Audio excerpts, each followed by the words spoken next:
Hello, my name is Seth McGathy, and I am going to teach you how to play Exploding Kittens. It's a pretty fast-paced, easy game. 2 minutes to learn, 15 minutes to play, according to the box. I think it takes a little bit more than that to learn, but it's still very quick. So as you can see here, I've got the cards laid out. There's a couple different cards. The most important are the Exploding Kittens and the Diffuses. Exploding Kittens are how you lose. Diffuses are basically safeties to keep you from losing. The way the game is played is it's basically a game of Russian roulette. You draw a card. If it's an Exploding Kitten, you lose. If you have a Diffuse, you can keep yourself from losing. Now there are a couple other cards that will allow you better chances of not losing. A couple of them, so these are, I'll explain those later, as well as this one. But these other cards here, so there's the skip. Basically that means on your turn you can skip drawing a card, and so the next person would go. Shuffle just shuffles the card in case if you think there's an Exploding Kitten on top. That's usually the best time to use that. See the future is when you get to look, so you get to draw 3 cards. Take a look, see if any of them are Exploding Kittens or other good cards, and then you have to place them back exactly the way they were. Attack means that not only do you, it's like a skip, not only do you not have to draw a card, but you also force the next player to draw 2 cards on their turn. They get to essentially take 2 full turns, so they can also play cards. And then the Nope card. The Nope card is used on any other card except for the Diffuse and the Exploding Kittens. And Nope just says that whatever card you played never happened. So if someone plays a skip and I play a Nope, they still take their turn. It's just as if the skip had never happened. Now, a favorite card, what that does is allows a player to take a card from another player. So if you play this, they get to give you a card of their choice. So they're probably going to give you the worst card. So usually the best thing to do with this is to use it on someone that you know has good cards and doesn't have a lot of cards left, because then they might be forced to give you a good one. One more thing with the attack card. If you play this on someone else's attack, so they play an attack and then you play an attack, you do not have to draw. And it forces the next player to draw 2. So essentially you're canceling their attack and just moving it on to the next person. It is not like in Uno where it keeps accumulating, so it's not like 2, then 4, then 6. It's just you're transferring the attack over to the next person. Also, if you use a skip, when someone uses an attack on you, you are essentially skipping one of the 2 turns. You still have to take the second turn. Then there are these other cards. These ones, as you can see, are a little bit more generic. They just have goofy cats on them. What these cards do is essentially nothing to start. As an individual, they do nothing, but they all have multiple cards of themselves in the deck. And so what you want to do is pair them. If you get 2 of a kind, so if you had 2 Taco Cats, then you can trade that in, and it acts sort of like a favor, but you draw a card from their hand. You don't get to see what cards they have, but you get to draw one. So you might randomly get a really good one. The next thing you can do is if you do 3 of a kind, so if you had 3 Taco Cats or 3 Watermelon Cats, you can't combine them, but 3 of a kind, then you would... you get to ask for a card. So you can say, may I have a Diffuse? If they have it, they have to give it to you. If they don't, then you get no cards. So that one you usually want to play if you know that someone has a really good card that you want. The third thing you can do with these, and this third one you can actually do with the other cards as well. If you use 5 cards that are all different, so not pairing this time, so 5 different, so these 5 would work. You can lay all 5 down at the same time, and then you would get to go through the discard pile and take one card of your choice. The way my friends and I always play it, because of the nope, let's say this is the discards. We play where if these are my 5 that I am going to discard to try and get a card that I want out of here, I have to lay them down next to the discard and pick it up before someone else plays the nope on top of the discard. The reason we do this is because otherwise what my friends and I would do is we'd say, all right, we've got these 5, and we'd go boom, and so no one even has a chance to lay a nope or do anything to it. This makes it a little more interesting because you've got to be quick and someone else still has a chance. That's optional, though. That's just the way we play it. So I believe that is all of the rules. Now I'll show you a round of play so that you get an idea of what happens.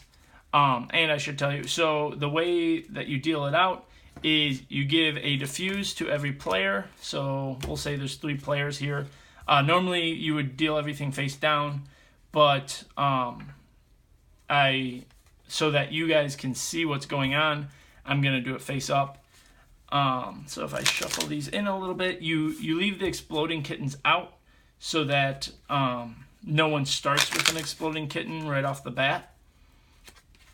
So shuffle these up a little. Oop, bad shuffle. But then you deal out 4 more cards so that everyone has a total of 5. And so then, again, these would all be hidden. You wouldn't let anyone see these. But, they got lucky. They have 2 diffuses. Oh, and they also got lucky with 2 diffuses. So now that everything's dealt out, now I would put the exploding kittens in. You put one less exploding kitten than how many players there are. So since there's 3, I'm only putting 2 exploding kittens in. And I shuffle them in so that it's still random. And then something that's a little bit different about this game compared to most games, and it usually throws people off at first, is that you play cards and then you draw. So if this is the first player, what my friends and I generally do, because you have no idea what's going on and you start with 1 diffuse. So we usually draw right off the bat. So I just draw. Oh, I got a pair there, so that's good. But then they would draw and draw and draw. And so it's sort of just the beginning of the game is a little, just fast paced, just drawing. And you could be playing cards at this point if you wanted. I just usually don't because you're sort of wasting cards without any knowledge of what's going on. But once it starts, there we go. So once it either starts going through the deck pretty quick and you start to get nervous that an exploding kitten might be coming, or you actually get an exploding kitten, then it's time to really start strategizing. So in this case, I have a diffuse, so I play a diffuse, I take the exploding kitten, and I get to put it back into the deck.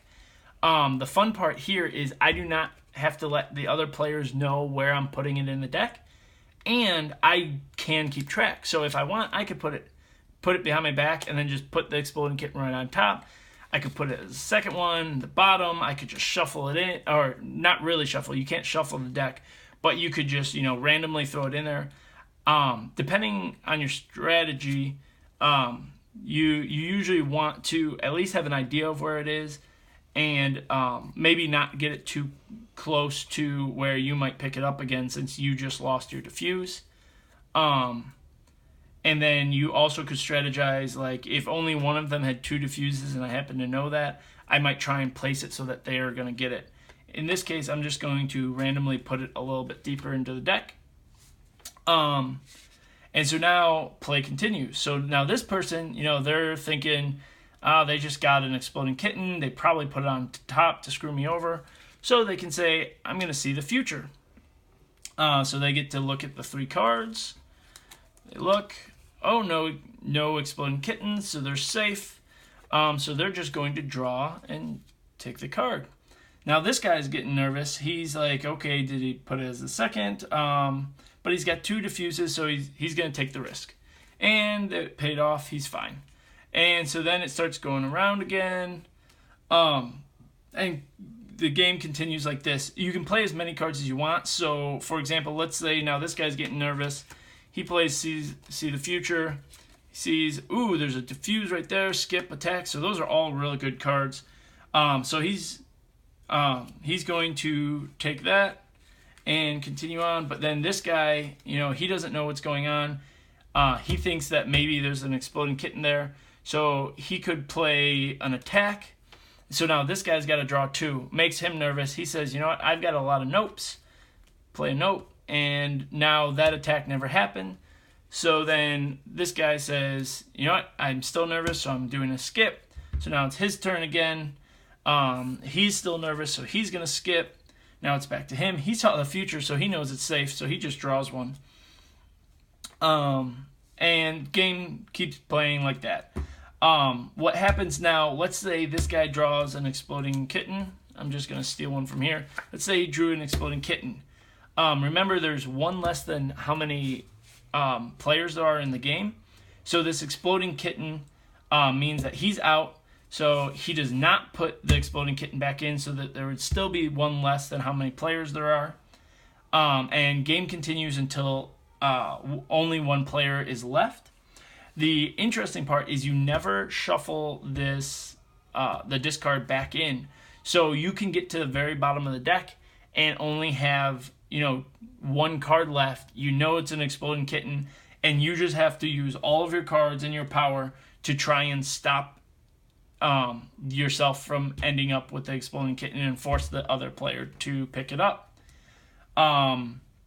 But that is the game, and you, like I said, you play until there's only 1 player left, and it's pretty quick.